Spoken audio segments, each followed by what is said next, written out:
Are you tired of the same boring FPS games? Are you sick of overpriced battle passes and recycled mechanics? Then buckle up, because I've got the best fast-paced shooters that you're not playing. Or maybe you are, I don't know. But either way, these games will blow your mind and remind you what a good FPS game actually feels like. They hit the second tower. I can't make that joke, can I? Yo, is he just chilling?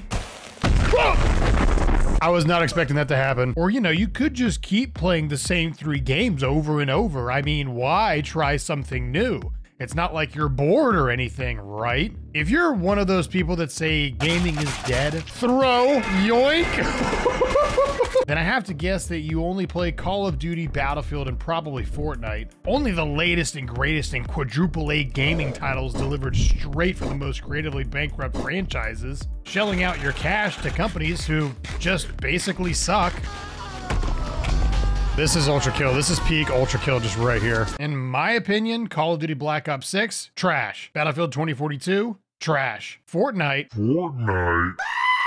Fun sometimes, but still leaves me with a lot to be desired. Destroying 10-year-olds can only be fun for so long. If all you play is the quote-unquote mainstream shooters, then you're missing out on about 95% of the best FPS games on the market. And yes, specifically FPS games, because that's all my monkey brain can handle. Can you imagine me trying to solve puzzles, play complex platformers, soul-crushingly good storytelling RPGs that leave you empty inside once you realize that the journey was the friends you made along the way the whole time? Yeah, not for me. My brain would probably evaporate inside of my skull, and I'm barely keeping it together as it is.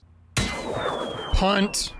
What I do enjoy, however, are high-speed, dopamine-filled, mind-numbingly fast FPS games with solid movement mechanics and a little bit of plot to go with it. Are we the bad guys? I feel like I'm the bad guy. That's what hits the spot. Right in the medulla oblongata. The medulla oblongata. Mama said. The medulla oblongata. I actively seek out the best FPS experiences that aren't widely known. The niche, the weird, the fun, and the outright different.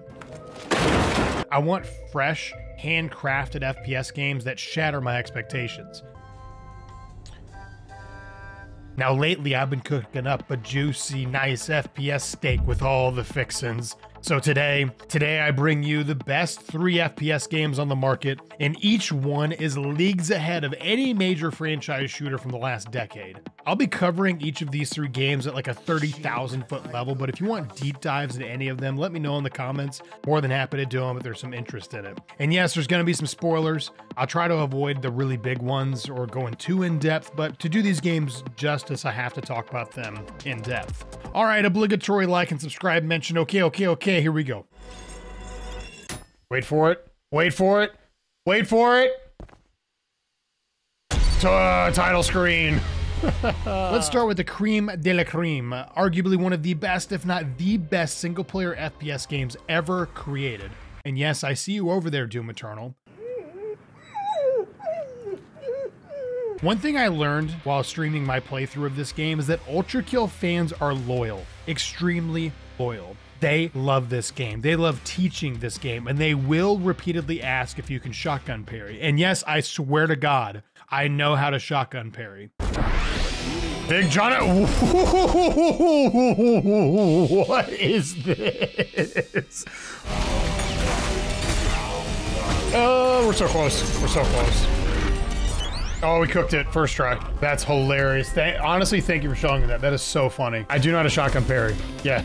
Can we ban shotgun parry from the words in the chat? Like an auto ban, permanent, forever? Ultrakill's gameplay is just about as subtle as its name. It's fast, it's brutally intricate, and yes, it can be as complex or as simple as you want. Let's go.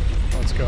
All right, now we can actually play the game. When I streamed it, chat was practically coaching me through it most of the time. Most of it went over my head, but I think that speaks to the game's depth. There's always some more stuff to master. And with chat's assistance, I did the impossible. I achieved greatness, an all-time world speed record with no deaths whatsoever. I swear that's totally true, not made up.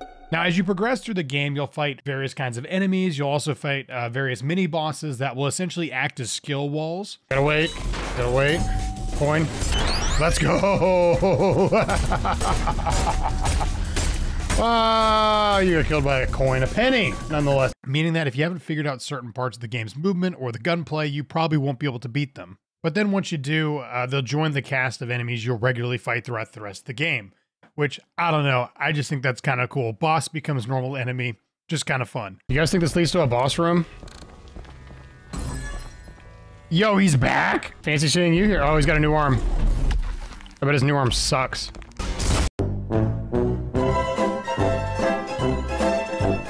And can we talk about Ultrakill's setting? Hell.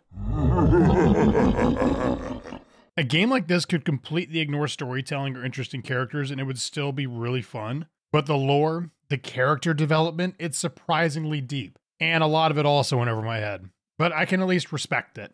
I shall rend you apart, and you will become inanimate once more. All right, bet, Gabriel. Let's toss our hands in the ring. Let's see who ends up inanimate. Let's go. What? Is that it? Is that it, Gabriel? Is that all you got? Please don't regenerate. Please don't regenerate. Please don't. I was just kidding. I was just kidding. I was... Okay. Okay, well, at least that's it for that. But he's definitely not dead.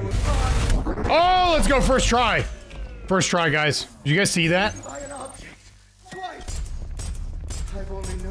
Ultrakill's gameplay is so fast-paced and brutal. It is so finely tuned and fun that it's really hard to think of another single-player FPS game that beats it. Hey, yo, whoa! Oh, that was almost really bad. No way. New Blood puts all of these in their games. Does it work on a boss? It works on the boss! Oh my god. And Ultrakill's probably the most well-known game that we'll cover on this list, so if you haven't played it yet, play it. It's a great game, it's worth any price. I'd sell my soul, give up my firstborn child, or whatever else was required of me. So if it's on sale, great, but this is one you could get at any time and pour hours into it, and it'll be totally worth it.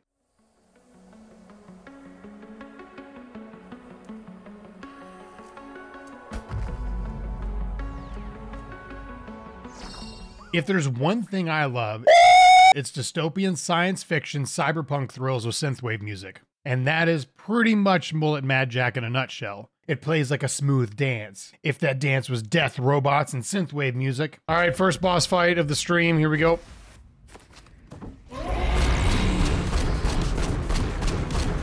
Yeah, we may be up into the... Oh! The game is basically our future where TikTok and influencers take over the world and ChatGPT becomes self-aware and wants to destroy us. And Mullet Mad Jack, time is your health. You have 10 seconds per level, but you extend it by scoring kills and drinking soda, as God intended. Basically, if you don't get a dopamine hit every 10 seconds, you die. It's literally TikTok, but man, is this game fun. I finished the main story in about 2.5 hours and kept playing the boss rush mode and endless mode. Wait a second, boss rush mode, hold on. That looks very familiar. No way, V2, let's go!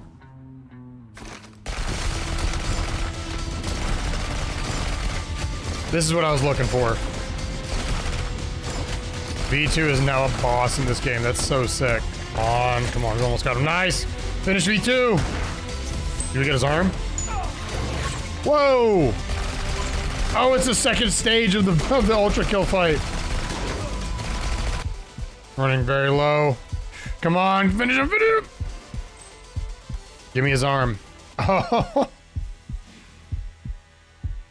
This is also another game with surprisingly good story elements. Like I mentioned before, dopamine and robots. Bro-billionaires have enslaved humanity, but not in like a traditional way. They have enslaved us with entertainment. How dare they? I don't want to be entertained. Actually, yes, I do, and this game does just that. This game does get weirdly incredibly deep at moments. It's basically a big meta-analysis of modern entertainment addiction, and it's super ironic because the game itself is pure dopamine entertainment. It's not just about the pleasures of conformity and the importance of trends. It's also a personal statement about the band itself. You kick, shoot, and slide your way through tight corridors filled with different robot baddies to save an influencer baddie, and after every floor, you get to choose between upgrades. These could come in the forms of new guns or new bonuses like extra movement, extra seconds added to the timer, or even making your guns instantly reload when you dash. I found that the most brain-dead fun way to play was using a fully upgraded shotgun with the dash reload. Finisher.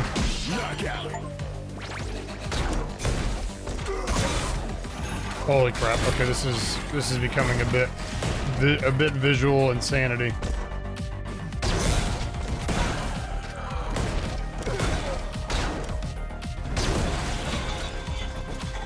baby, exit. Oh, let's go!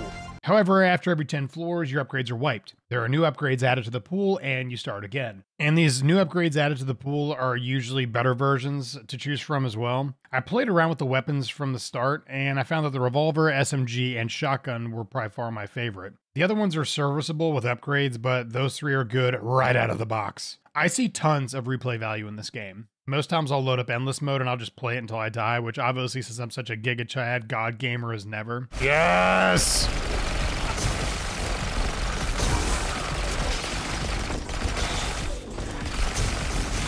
Yeah. Oh my. One thing I'd recommend is choosing a difficulty that's actually challenging. I picked normal to start, and since, like I said, I'm a Giga Chad god gamer, I just breezed right through it. So up the difficulty and have fun with it. It's fast-paced, brutal, and literal dopamine every single time you play it. The best way to introduce this game is that it is basically a spiritual successor to Fear. Not Fear 2 or 3, but the original Fear game. Wait, hold on. Trepang 2. Where was Trepang 1? Oh, all right, I guess it was a game about a sea cucumber from the 1980s. Looks like we fucked them all up. What do you mean? I did everything. You guys just stuck in a helicopter the whole time. Trepang 2 was a game that I knew about, heard about, and was mildly interested in, but just never pulled the trigger on buying it. Oh, what the? Oh, I love janky physics.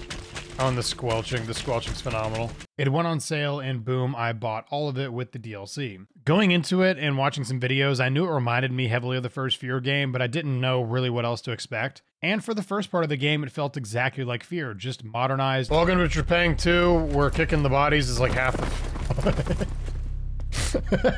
Ridiculously loud, by the way. Yeah, I really like this game, but the one thing I'll point out that I think sucks massive sea cucumbers is the sound balancing. There will be times where the audio is super quiet and then boom, loud noises. See, not super fun, right? Oh, hey sir, this is Yep, looks bulletproof to me, sir. Your character is Subject 106, a super soldier with cloak and bullet time and lots of speed. I love how fast this game is. There are stealth sneaking options if you want, but that's super lame. I want to play at a breakneck pace pretty much the entire time. Yo, is it the back rooms? Did I just get teleported to the back rooms? I'm gonna fuck you up! Ah, shut up. This game drip feeds you the story, but it's also really good. By the end of the game, there's been so many twists and turns and moments of what the actual that I was pleasantly surprised. You learn secrets about who you're working for, your team, and even you. There's lots of lore content dropped through these robots and intel, and practically none of it makes sense until you get through the last chapter or so of the game. But I really enjoyed the game and the lore. This game pretty much plays as fast as you want to, but I would encourage fast. Watch your back, move it up! We got eyes on 106! Get the cover!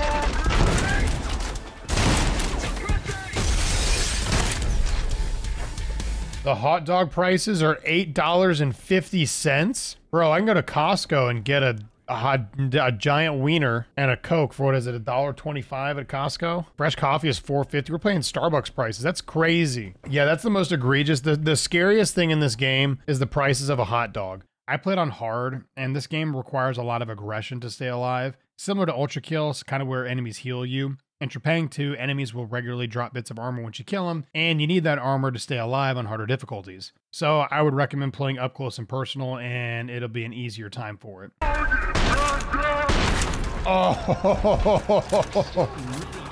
Oh my god. The shotgun, SMG, and katanas ended up being my 3 favorite weapons, especially once I got a hold of the dual wield option later in the game. The SMG and shotgun became so strong that I could just tear through any enemy without breaking a sweat.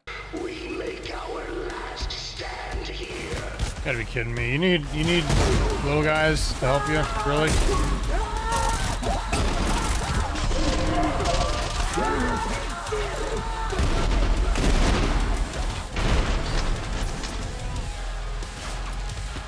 There we go. Woo!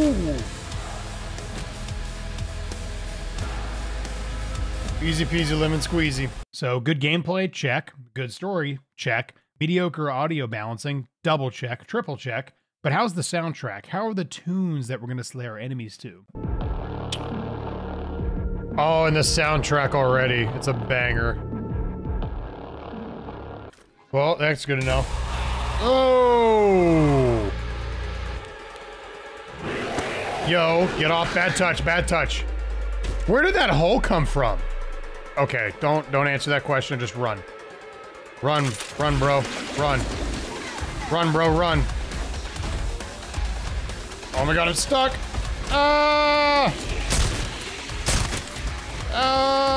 I'm so unprepared for this.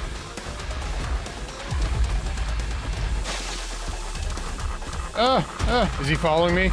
Is he behind me? Is he behind me? I don't even see him. I'm just losing health constantly.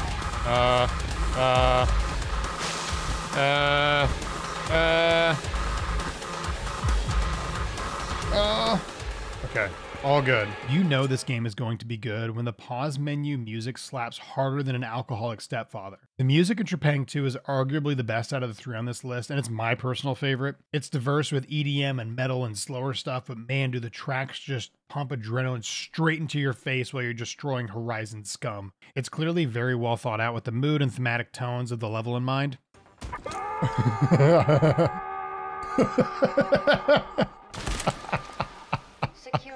I'd recommend grabbing Trepang 2 on sale, mainly just so you can get all the DLC with it and not have to pay the full price. There's also a demo you can try if you want to kind of go that route and then go for buying the game. It's a great game. I played for about 5 hours straight on stream the other day and didn't even notice until it was like, 1 in the morning and I'm sucking wind and I finished the game. The game literally sucked me in the entire time.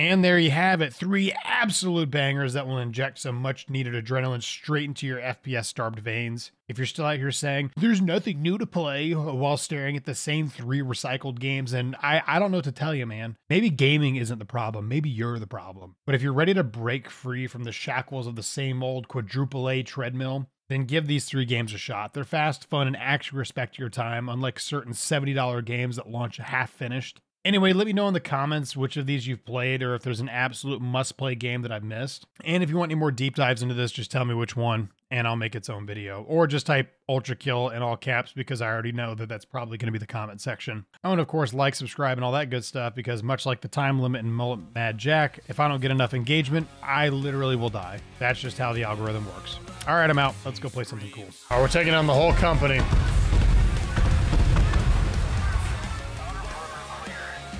We're taking down the whole company.